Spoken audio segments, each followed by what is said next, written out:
Orang tuh kalau mati mati aja nggak sih? Tapi ada beberapa kejadian yang orang udah mati, terus dia bisa muncul lagi arwahnya dan gentayangin orang-orang yang masih hidup. Dan yang kayak gitu tuh gak sedikit nih. Banyak banget orang yang ngalamin digentayangin. Nah ya udah, buat malam ini kita ceritain tuh aja. Kita ceritain tentang orang yang udah mati dan arwahnya itu gentayangan.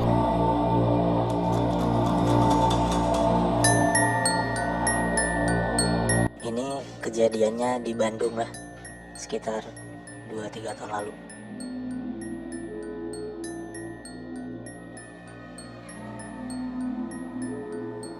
Nah, cewek gua ini habis pergi naik kereta dan turunnya di stasiun Kiara Condong. Bandung tuh. Iya, di Bandung. Oke. Nah, pesenlah dia taksi online kan, dapet lah. Mm-mm. Nah, pas di perjalanan tiba-tiba bapaknya ini ngomong ke cewek gua, "Mbak, jemput mbak di sini, saya jadi keinget sama satu kejadian yang gak ngenakin ya waktu itu." Nah, ditanyalah sama cewek gua kan, Iya. "Gak ngenakin gimana pak?" Gitu. Nah, ceritalah bapaknya. Gue lupa bapaknya namanya siapa, tapi kita sebut aja namanya Pak Iman ya. Oke. Jadi Pak Iman ini dapat orderannya itu di daerah dekat stasiun Kiara Condong. Oke. Di stasiun Kiara Condong itu belakangnya tuh kayak ada pemukiman gitu loh.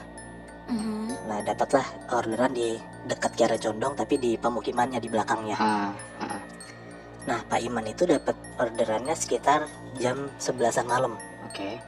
Dia ambil, dia menuju lokasi, tapi pas dia lihat kayak titik penjemputannya itu, kayak Pak Iman tuh bingung gitu loh, bener nggak ya penjemputannya di situ?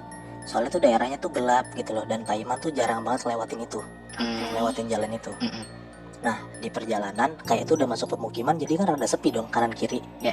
Nah, di perjalanan itu kanan kirinya tuh sepi dan ada kayak pos-pos hansip gitu loh. Oke. Di pos itu banyak mas-mas lah lagi duduk malam-malam ngeronda mungkin ya.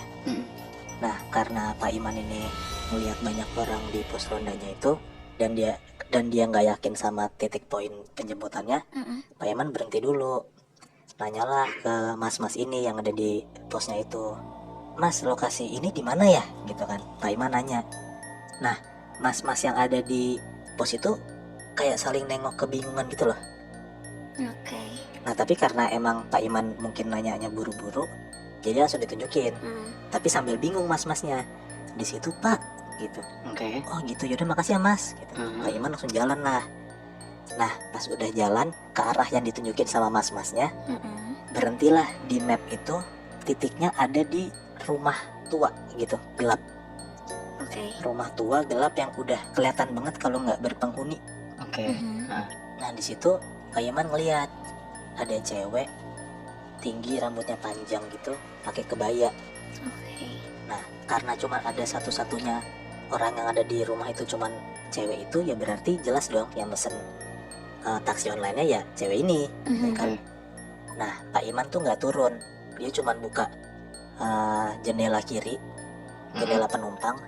Dia bilang lah sama cewek ini, "Mbak, yang mesen ya?" Gitu. "Ayo mbak, masuk mbak." Nah, si cewek ini diem aja, berdiri sambil nunduk gitu loh. Mhm. Nah, Pak Iman panggil lagi dong, "Mbak, ayo mbak." Baru si cewek ini masuk ke dalam mobilnya Pak Iman. Nah, di perjalanan ya sama halnya kayak supir-supir taksi online pada umumnya, pasti nanya dong basa-basi, Mm-mm. nanya ke penumpangnya mau kemana gitu kan. Pak Iman nanya ke cewek ini, "Mbak, mau kemana malam-malam?" Sama cewek ini dijawab, "Mau ke toko emas pak," gitu. Nah, Pak Iman bingung dong, kok toko emas, kan udah malam juga gitu loh. Pak Iman nanya lagi, "Mbak, emang ada yang buka ya toko emas malam-malam?" Nah, ceweknya bilang, "Ada pak, udah percaya aja sama saya." Oke. Setelah itu di sepanjang jalan, si cewek ini diem aja, nggak ngomong apa-apa sama Pak Imannya. Nah, sesekali Pak Iman ngeliat dari spion pun juga si muka cewek ini nggak kelihatan jelas gitu loh, karena si cewek ini tuh juga tetap nunduk. Oke. ketutupan rambut kan mukanya. Oh, heeh. Nah udah, pas Pak Iman lagi jalan lagi, gak gitu lama Pak Iman tuh kayak ngerasa nyium bau gitu loh, Bawa apa? nyium bau busuk gitu loh chef. Heeh. Nah dan bau busuknya itu asalnya dari kursi belakangnya Pak Iman. Oke. Nah Pak Iman tuh masih di sanahan lah, sambil jalan lama-lama tuh bau busuk itu nyenget banget sampai pada akhirnya Pak Iman pun udah nggak kuat buat nahan. Jadi Pak Iman langsung banting setir ke kiri, berhenti, dia langsung buka pintunya Pak Iman, langsung muntah tuh. Jadi dia nggak keluar Oh, dari mobil, dia langsung muntah, ngerundukin badannya ke bawah gitu loh. oke. Muntahlah Pak Iman kan. Setelah Pak Iman muntah, Pak Iman ngebersihin mukanya, Pak Iman masuk lagi ke mobil, nutup pintu. Si cewek ini tiba-tiba nanya, kenapa Pak, kebauan ya Aduh. Ini. gitu. Heeh. Pak Iman jawab lah, oh, enggak kok Mbak, nggak apa-apa gitu. Udah jalan lagi tuh kan Pak Iman. Nah lama-lama Pak Iman tuh udah ngerasa aneh juga, karena jalannya kok gelap banget, sepi banget gitu. Dan emang bener-bener nggak ada satu mobil atau motor pun yang lewat berbarengan atau berpapasan sama Pak Iman. Heeh. Oke. Nah tiba-tiba si cewek ini ngomong dari belakang, Pak berhenti di sini aja. Heeh. Di situ Pak Iman langsung diem, karena Pak Iman juga ketakutan, nggak pakai ngebantah, ya Pak Iman langsung berhentilah, disuruh sama si cewek ini kan. Nah mobilnya udah berhenti, tapi si cewek ini diem aja gitu loh Bi, Syaf. Diam di mobil. Iya diem di mobil, nggak keluar, nggak gerak apa-apa, nggak ngomong apa-apa gitu loh. Heeh. Nah di situ Pak Iman ketakutan banget. Pak Iman nggak berani nengok belakang, dan Pak Iman tuh cuman berani bilang, Mbak udah sampai Mbak. Nah pas Pak Iman ngomong kayak gitu, si cewek ini masih diem aja, Aduh. masih nggak keluar dari mobil. Heeh. Pak Iman ngomong lagi untuk yang kedua kalinya, Mbak, maaf Mbak udah sampai nih. Pak Iman masih ngerasa si cewek ini masih duduk di kursi belakang, Nggak ada suara buka pintu. nggak ada juga. suara buka pintu. Heeh. Nah di situ Pak Iman posisinya tuh cuman nunduk doang gitu lebih, chef, karena dia juga nggak berani gimana kan. Nah setelah itu Pak Iman ngeberaniin diri untuk nengok ke belakang. Oke. Nah begitu Pak Iman nengok ke belakang, yang dia lihat kursinya kosong. Aduh, hilang. Ya Pak Iman panik dong. Yang tadinya ada penumpang cewek duduk di belakang kursi Pak Iman, sekarang tiba-tiba hilang. Iya. Nah di situ posisinya kan Pak Iman lagi nengok ke belakang dong. Iya. Nah begitu Pak Iman madep depan, yang Pak Iman lihat di atas kap mobilnya ada cewek dengan posisi ngerangkak, nempel di kacanya Pak Iman. Anjing. Mukanya hancur, sambil si cewek ini ngejulurin lidahnya. Ah, bangsat. tai. Aduh, gue merinding banget. Aduh, anjing. Dan lo berdua tahu kan, si cewek itu ya penumpang Pak Iman yang ada di belakang tadi. Ah, bangsat. Aduh, gue merinding banget nih, anjing. Tai. Pak Iman langsung tancap gas, dan Pak Iman tuh masih kebayang-bayang banget gitu loh sama sosok cewek yang ada di depan kap mobilnya itu. Iya. Pak Iman buru-buru nyari tempat yang rame banget biar Pak Iman gak kebayang-bayang.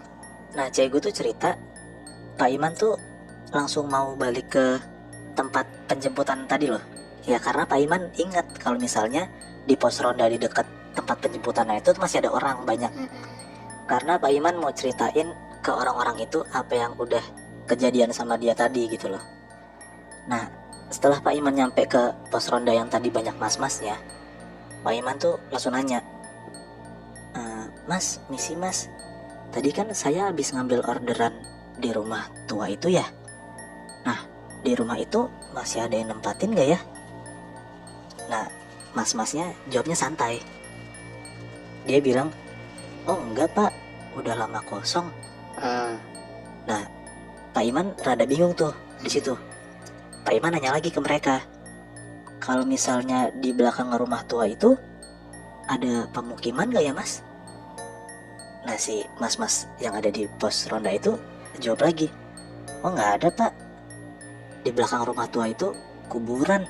Aduh, pantes. Nah Pak Iman seketika diem di situ. Heeh.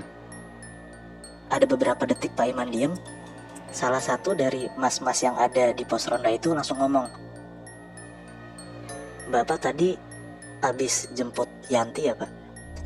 Aduh, disebut namanya loh itu. Ya Pak Iman bingung dong. Pak Iman nanya lagi ke mas-mas ini, hah? Yanti siapa? Nah disitulah mas-masnya ceritain kalau misalnya beberapa waktu lalu ada cewek namanya Yanti. Nah si Yanti ini di hari H pernikahannya dia itu ditinggal kabur sama calon suaminya. Eh, Undangan udah disebar, tamu-tamu udah pada datang. mm-mm.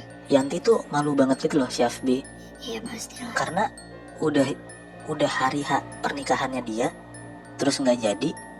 Yanti jadi bahan omongan sama Iya. keluarganya. Ah, Nah karena Yanti itu sakit hati banget dan malu banget, pada hari H pernikahannya dia mutusin untuk bunuh diri dengan nabrakin badannya dia ke kereta aduh, bangsa. dan nabrakin dirinya itu di stasiun Kiara Condong. Aduh, Yang terus. supirnya ini dan cewek gua lewatin itu.